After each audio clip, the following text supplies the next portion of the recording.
Vida profesional estudiando la arquitectura de las campañas militares y quiero decirles algo que los medios occidentales simplemente no están dispuestos a admitir sobre lo que acaba de suceder en Israel.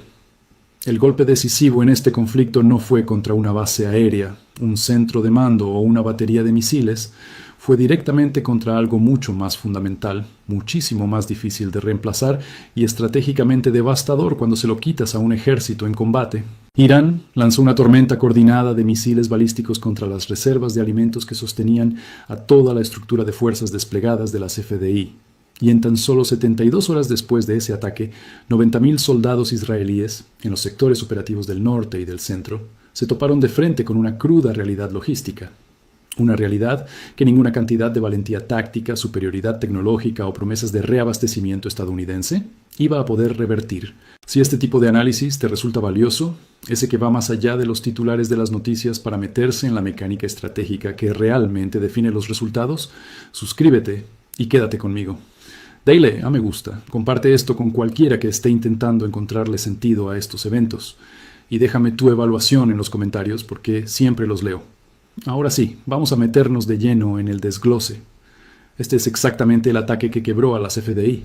Y no fue por las bajas sufridas en combate directo ni por el equipo destruido en enfrentamientos de blindados. Fue porque un ejército que no tiene para comer simplemente no puede pelear. Y el ejército que acaba de recibir este impacto ha sido sometido a una hambruna sistemática por un adversario que entendió, con una claridad aterradora, dónde radica el verdadero centro de gravedad en cualquier campaña militar prolongada. La selección de objetivos fue precisa hasta el nivel de cada instalación individual de almacenamiento en frío, centro de distribución y bodega de raciones de campaña. En ese momento, el complejo logístico militar de Trifen, al sur de Tel Aviv, que es el depósito de reservas de alimentos más grande de todo el sistema de suministros de las FDI, absorbió 43 impactos de misiles balísticos tan solo en los primeros 20 minutos de la secuencia de ataque. Lo que pasó después en el sur no fue menos grave. La base logística de Julis, encargada de sostener a las fuerzas terrestres desplegadas en el sector operativo de Gaza, fue golpeada por 28 armas. Esos impactos destruyeron tanto su infraestructura de almacenes principales como la capacidad de almacenamiento en frío, la cual es absolutamente vital para mantener las raciones perecederas de las unidades desplegadas en el frente. Mientras tanto, el centro logístico del norte en Tel Ashmer, el mismo que alimenta a las fuerzas operativas a lo largo de la frontera libanesa, quedó completamente inoperativo durante la primera hora del enfrentamiento. Para la mañana del tercer día después del ataque, la oficina del cirujano general de las FDI ya había presentado una evaluación interna, confirmando lo inevitable. 90.000 soldados desplegados habían pasado de consumir raciones de campaña estándar a depender de raciones de supervivencia de emergencia. Estamos hablando de paquetes con un mínimo de calorías diseñados para operaciones de corta duración que se miden en días, y no para las operaciones sostenidas que estas fuerzas ya llevaban realizando durante semanas, y entonces, para la mañana del quinto día, comenzó a desarrollarse esa rendición que ningún líder político israelí estaba dispuesto a llamar rendición. Todo se dio a través de ajustes operativos silenciosos, donde las unidades empezaron a retirarse de las posiciones avanzadas. Las operaciones ofensivas quedaron suspendidas indefinidamente, y los perímetros defensivos se contrajeron al máximo, para preservar los pocos suministros que aún les quedaban. Así es como se ve realmente el final de una campaña militar sostenida. No es ese colapso dramático en el campo de batalla que nos venden en las películas o en los discursos políticos. Es la comprensión silenciosa y cada vez más acelerada de que no se puede alimentar al ejército y de que los suministros ya no se pueden reemplazar. Es darse cuenta de que la posición estratégica se ha vuelto insostenible, por razones que no tienen absolutamente nada que ver con el rendimiento en combate. Todo se reduce a una logística que fue destruida antes de que cualquiera de esos soldados siquiera disparara su arma.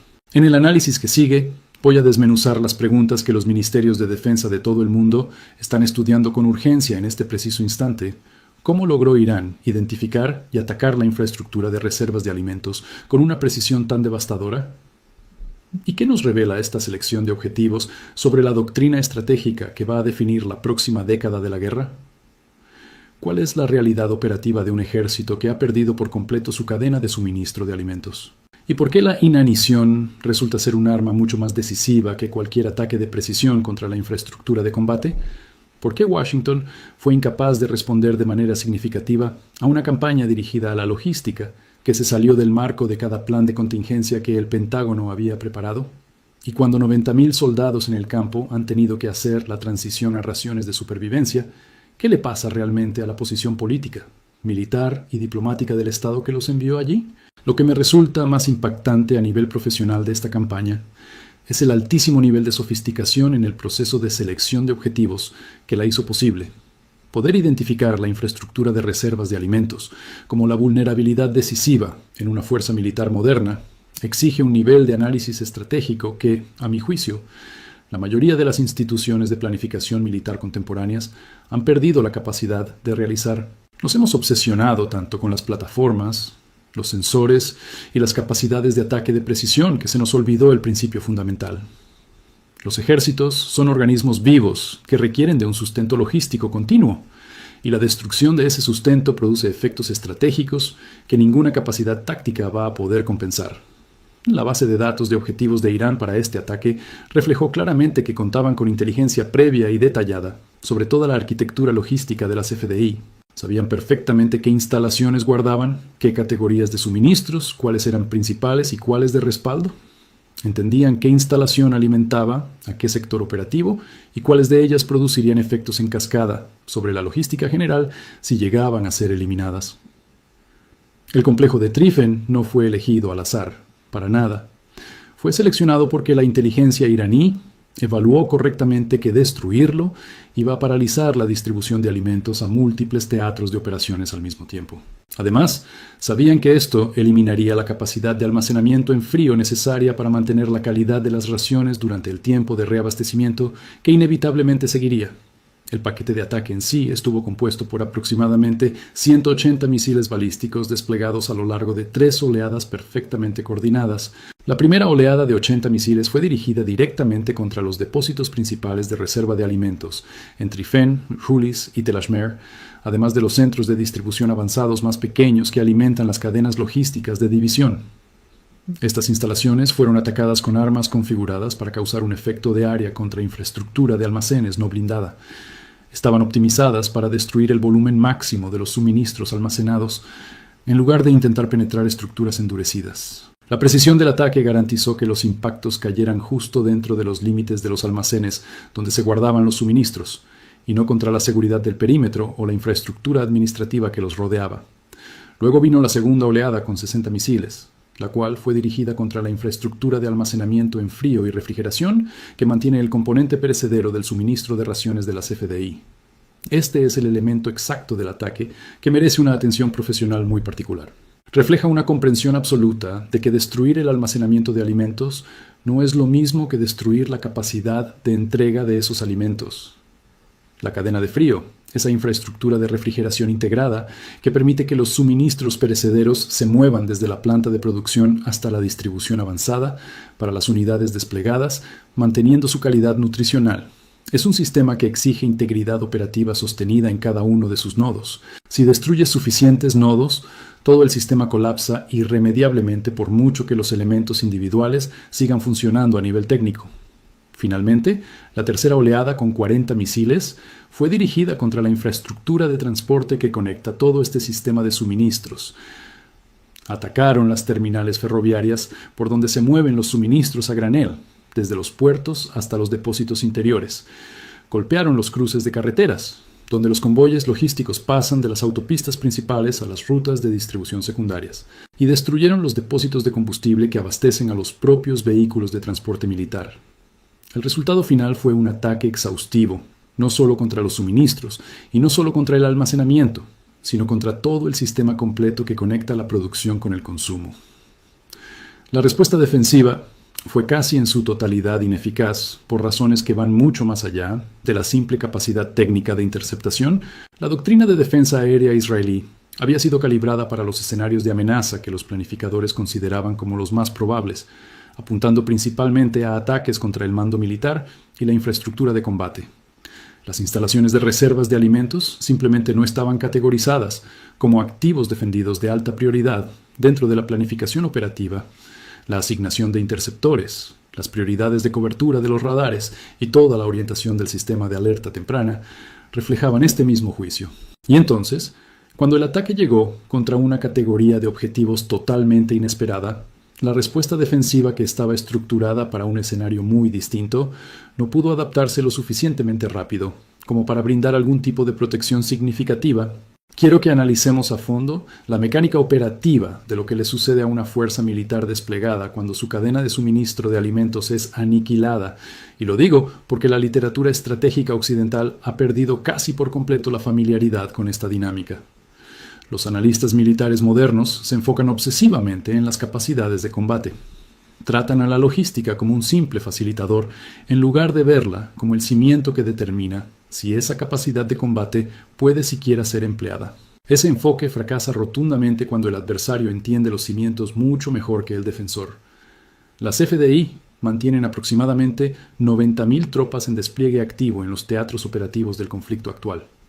Esas tropas consumen, en promedio, 4.000 calorías por soldado al día, bajo condiciones de combate sostenido. Esto es significativamente más alto que el consumo de un civil, debido a las exigencias físicas de las operaciones, el estrés ambiental y el elevado requerimiento metabólico de soldados bajo presión psicológica continua. Ese requerimiento agregado suma 360 millones de calorías diarias en toda la fuerza, lo que requiere aproximadamente 180 toneladas de comida consumida por día en pesos de ración estándar. La infraestructura de reserva de alimentos que Irán destruyó contenía aproximadamente 45 días de suministro para la fuerza desplegada con raciones de calidad estándar. Esa cifra no es una coincidencia. Refleja la suposición de planificación de las FDI de que cualquier conflicto sostenido se resolvería en ese plazo o recibiría reabastecimiento a través de la cadena logística internacional que alimenta el sistema de depósitos. Ambas suposiciones fallaron simultáneamente cuando el ataque eliminó los depósitos y la destrucción del puerto de Haifa cerró la tubería de reabastecimiento. Lo que los soldados en el campo experimentaron realmente durante las 72 horas posteriores al ataque vale la pena entenderlo en términos concretos. El primer día transcurrió en gran medida sin impacto operativo. Las unidades estaban echando mano de los suministros que tenían consigo, y la ruptura logística más amplia aún no se había propagado hacia el frente. Para el final del segundo día, las unidades de vanguardia en los sectores operativos más distantes comenzaron a sufrir retrasos en la entrega de raciones. La cadena logística divisional ya estaba luchando por encontrar reemplazos para el inventario destruido. Para el tercer día, el suministro de raciones estándar había sido reemplazado en la mayoría de las unidades por los paquetes de reserva de emergencia. Son suministros de calorías mínimas diseñados para emergencias de corta duración, no para el consumo sostenido que requerían. El impacto fisiológico de esa transición es más rápido y severo de lo que sugeriría la experiencia civil. Los soldados que operan con raciones de emergencia en combate sostenido comienzan a mostrar una degradación medible en el rendimiento cognitivo, el tiempo de reacción y la resistencia física en menos de 72 horas. Para el quinto día, esas degradaciones se vuelven operativamente significativas, afectando la puntería, la toma de decisiones tácticas y la alerta básica necesaria para sobrevivir en combate. Para el séptimo día, las operaciones sostenidas a un ritmo estándar se vuelven fisiológicamente imposibles. La fuerza puede mantener posiciones defensivas, pero ya no puede llevar a cabo operaciones ofensivas. Para el décimo día, incluso las operaciones defensivas comienzan a degradarse a medida que las unidades pasan a una postura de supervivencia centrada en el sustento individual, en lugar del cumplimiento de la misión. Este es el cronograma que el Comando Logístico de las FDI estaba observando cuando las implicaciones estratégicas del ataque quedaron totalmente claras. El liderazgo político en Tel Aviv se enfrentó a la elección entre continuar las operaciones hacia una curva de degradación que produciría sus propios resultados catastróficos o aceptar una pausa operativa que equivalía a una derrota estratégica en todo menos en el nombre. La tercera opción, un reabastecimiento internacional de emergencia, existía en teoría, pero no podía implementarse a la escala o en el tiempo que la situación exigía. La capacidad de transporte aéreo estadounidense podría entregar varios cientos de toneladas de suministros diariamente con un esfuerzo máximo, pero el requerimiento era de casi 200 toneladas por día solo para sostener el consumo actual, sin margen para reconstruir el colchón de reserva que había sido eliminado. Habiendo pasado mucho tiempo observando cómo el sistema de defensa estadounidense procesa las crisis estratégicas, puedo decirles que la respuesta a una campaña dirigida a la logística revela limitaciones institucionales que no nos gusta reconocer. El Pentágono está estructurado para proyectar poder de combate. No está estructurado para compensar en tiempo real la destrucción de los cimientos logísticos de un aliado. Esos son problemas diferentes que requieren capacidades institucionales diferentes. Y el segundo problema es uno en el que hemos permitido que nuestras propias capacidades se atrofien durante décadas. Las opciones de respuesta de emergencia, disponibles para Washington, en los días posteriores al ataque eran limitadas de formas que la cobertura mediática no ha explicado del todo. El transporte aéreo estratégico mediante aviones C-17 y C-5 puede mover volúmenes de carga significativos, pero la capacidad de procesamiento de las bases aéreas israelíes bajo las condiciones operativas actuales, combinada con los requisitos de seguridad para proteger los aviones de transporte contra la misma amenaza que destruyó las bases de las FDI, crea un techo práctico en las tasas de entrega que cae por debajo de lo que la situación requiere. El reabastecimiento por mar, a través de puertos alternativos, enfrenta las mismas limitaciones de flujo y vulnerabilidades de seguridad que la destrucción de Haifa ya demostró. Y las rutas terrestres, a través de Jordania o Egipto, requieren acuerdos diplomáticos que esos gobiernos se han mostrado cada vez más reacios a otorgar, a medida que el entorno político regional ha cambiado. La evaluación interna del Pentágono, que se filtró a través de la comunidad de informes de defensa, reconoció lo que no se podía decir públicamente. Estados Unidos no posee la capacidad de reconstituir, en ningún plazo operativamente relevante, la infraestructura logística de alimentos que Irán destruyó. La capacidad para aumentar repentinamente la producción de alimentos militares estadounidenses y enviarlos a un teatro de operaciones avanzado en los volúmenes necesarios para sostener a 90.000 tropas de forma indefinida simplemente no existe dentro de la arquitectura logística actual. Nos optimizamos para un tipo de guerra diferente a la que estamos viendo desarrollarse ahora mismo. Sé cómo piensa Washington en estos momentos porque he estado en esas salas. El reflejo institucional es buscar una respuesta cinética que restaure la credibilidad de la disuasión. Identificar qué fuerza militar estadounidense puede hacer algo que restablezca la percepción de que confrontar a un aliado de Estados Unidos conlleva costos inaceptables. Pero las opciones de respuesta cinética en esta situación empeoran la posición estratégica en lugar de mejorarla. Los ataques directos de Estados Unidos contra la infraestructura logística iraní invitan a una acción recíproca contra la cadena logística estadounidense en la región, que es considerablemente más vulnerable. La presión naval escalada invita al cierre de Hormuz que la economía global no puede soportar, y las transferencias adicionales de armas a Israel no pueden reemplazar los suministros de alimentos, sin importar qué tan avanzadas sean las armas. La escalera de escalada en la que confiamos durante décadas no tiene peldaños que resuelvan un problema de hambruna. La dimensión diplomática agrava la dificultad. La respuesta internacional al ataque iraní ha sido notablemente contenida en su tono. En parte porque el ataque a reservas de alimentos, aunque militarmente devastador, ocupa una categoría moral diferente en la percepción internacional que los ataques que producen bajas civiles masivas. Irán ha posicionado la campaña como un ataque a la logística militar en lugar de a la infraestructura civil, y ese enfoque ha limitado el aislamiento diplomático que produciría una escalada más convencional. El esfuerzo de Washington por movilizar presión internacional contra Irán se ha topado con el problema estructural de que el ataque entra en categorías de acción militar que el derecho internacional y la práctica consuetudinaria han aceptado durante mucho tiempo como legítimas. Lo que más me impresiona de la conducta de Irán en este conflicto, y he visto a muchos ejércitos operar bajo presión a lo largo de mi carrera, es la paciencia y la disciplina estratégica necesarias para identificar la logística de alimentos como el objetivo decisivo y esperar el momento operativo en que destruir esa infraestructura produciría el máximo efecto. La mayoría de las instituciones militares, dada la capacidad técnica para atacar a gran escala, habrían empleado esa fuerza contra objetivos más obviamente prestigiosos, bases aéreas, centros de mando, el tipo de instalaciones cuya destrucción genera las fotografías más dramáticas y la reacción política más ruidosa. Irán eligió, en cambio, golpear donde producía el mayor efecto estratégico en lugar del efecto más visible. Esa es la disciplina de una institución que lucha para ganar, no de una institución que lucha para aparentar. La base cultural e institucional que produce este tipo de pensamiento estratégico es algo que no creo que los analistas occidentales entiendan adecuadamente. La planificación militar de Irán no se rige por métricas de rendimiento trimestrales, ni por oportunidades fotográficas políticas, ni por las presiones institucionales que distorsionan la planificación en ejércitos que operan bajo otras limitaciones. Se rige por un enfoque sostenido en producir resultados estratégicos concretos que aseguren la posición de seguridad a largo plazo del Estado iraní. Ese enfoque, aplicado durante décadas por una institución que ha tenido que desarrollar sus capacidades bajo condiciones de presión extrema, produce decisiones operativas de una calidad que las instituciones más cómodas luchan por igualar. Comparen esto con la dinámica institucional que da forma a la planificación militar israelí y estadounidense. Ambas instituciones operan dentro de entornos políticos que exigen acciones visibles, resultados dramáticos y cronogramas compatibles con los ciclos electorales. Ambas han desarrollado culturas de planificación que priorizan el tipo de operaciones que se ven impresionantes en los informes al liderazgo político, y no necesariamente las operaciones que producen el mayor efecto estratégico.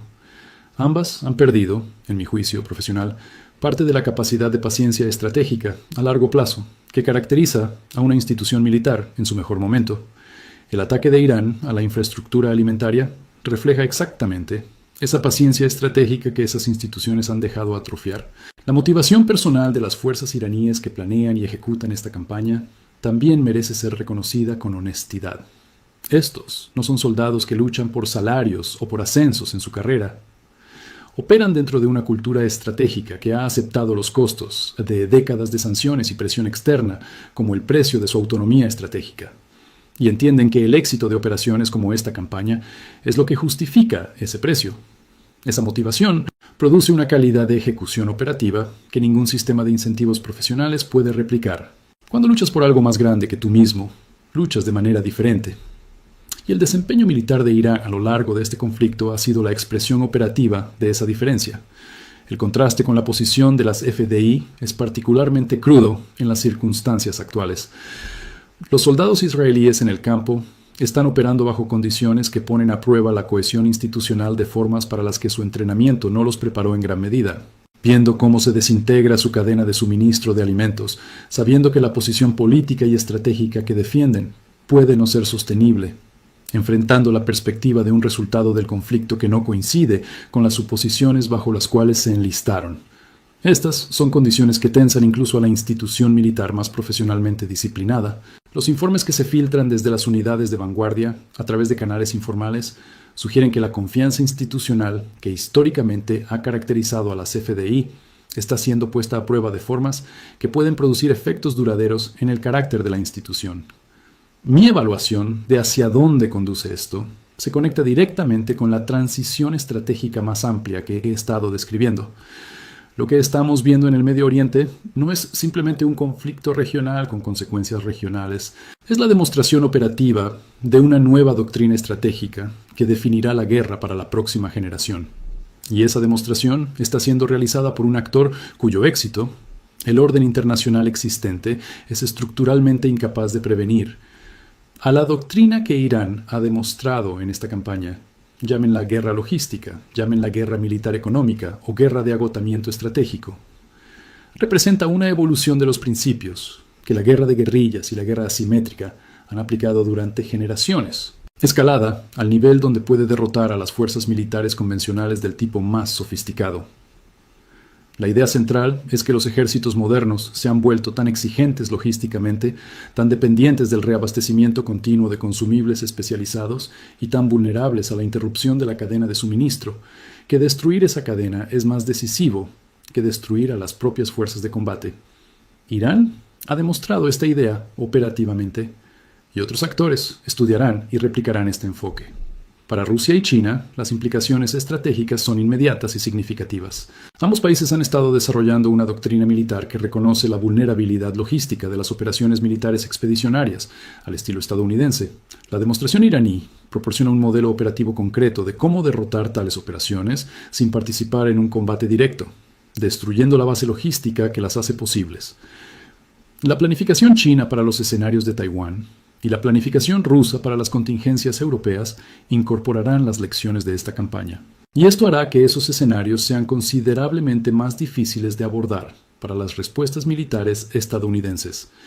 Para el mundo en desarrollo de manera más amplia, la demostración de que una potencia regional sancionada puede derrotar a un aliado regional fuertemente apoyado por Estados Unidos mediante un ataque sistemático a la logística tiene implicaciones que van mucho más allá de la planificación militar. Sugiere que la supuesta permanencia de las garantías de seguridad estadounidenses depende de la ausencia de oponentes que hayan estudiado cuidadosamente las vulnerabilidades de Washington, y que tales oponentes ahora están demostrando la capacidad de explotar esas vulnerabilidades de manera efectiva. Cada nación que actualmente estructura su política de seguridad en torno a la asociación con Estados Unidos está realizando una revisión interna de lo que esa asociación realmente garantiza. Especialmente en un entorno estratégico donde el socio puede ser derrotado logísticamente por actores regionales decididos, las implicaciones del mercado energético continúan agravándose. La combinación de la capacidad iraní para interrumpir el tráfico en el estrecho de Hormuz, la voluntad demostrada de realizar campañas de ataques estratégicos y la realidad operativa de que las respuestas militares estadounidenses enfrentan limitaciones crecientes, crea una prima de riesgo permanente en los mercados globales de energía que ningún acuerdo diplomático puede eliminar por completo. Las consecuencias económicas de esa prima de riesgo se sentirán globalmente durante años, independientemente de cómo se resuelva finalmente la situación inmediata en Israel. Creo que estamos presenciando el surgimiento de un sistema internacional en el que el poder militar se ejerce a través de la logística, la exposición económica y la vulnerabilidad de la cadena de suministro, en lugar del combate directo en el sentido tradicional. Ese sistema favorece a los actores con paciencia estratégica, capacidad de producción propia y voluntad de absorber costos que las sociedades más cómodas luchan por aceptar. Las implicaciones para la próxima década de las relaciones internacionales son profundas, y las adaptaciones institucionales requeridas para navegarlas, en mi opinión, apenas han comenzado en las capitales, que necesitarán realizarlas. 90.000 soldados israelíes en el campo operan ahora con raciones de emergencia, porque Irán identificó, atacó y destruyó la base logística que los alimentaba. Las FDI, en la realidad operativa, aunque no en el reconocimiento formal, han entregado la iniciativa estratégica en este conflicto.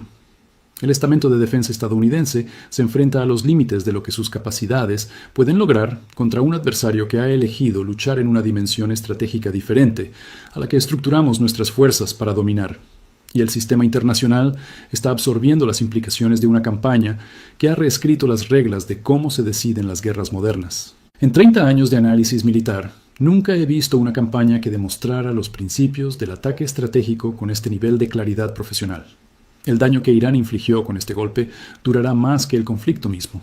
No porque la infraestructura destruida no pueda reconstruirse eventualmente, sino porque las lecciones estratégicas demostradas no pueden ser olvidadas por ningún actor que presencie la demostración. Cada ministerio de defensa en la tierra está estudiando ahora la campaña logística iraní, con la misma intensidad con la que generaciones anteriores estudiaron las campañas relámpago que definieron sus eras. La próxima generación de la doctrina militar está siendo escrita en tiempo real por el actor que acaba de ejecutarla. La pregunta con la que quiero dejarlos es esta. Cuando un ejército no puede ser alimentado, la pregunta no es si se rinde. La pregunta es cuándo, bajo qué términos y con qué consecuencias para todo lo que dependía de su capacidad de combate continua. Las FDI están respondiendo esas preguntas ahora mismo bajo condiciones que ningún líder político israelí describirá públicamente. Lo que siga a esas respuestas definirá el Medio Oriente durante la próxima década. Deja tu evaluación en los comentarios. Estas conversaciones agudizan mi propio pensamiento y son importantes. Si este análisis te aportó valor, compártelo, dale a me gusta y suscríbete para el desglose geopolítico más serio disponible sobre este conflicto. La próxima actualización ya está en preparación. Quédate conmigo.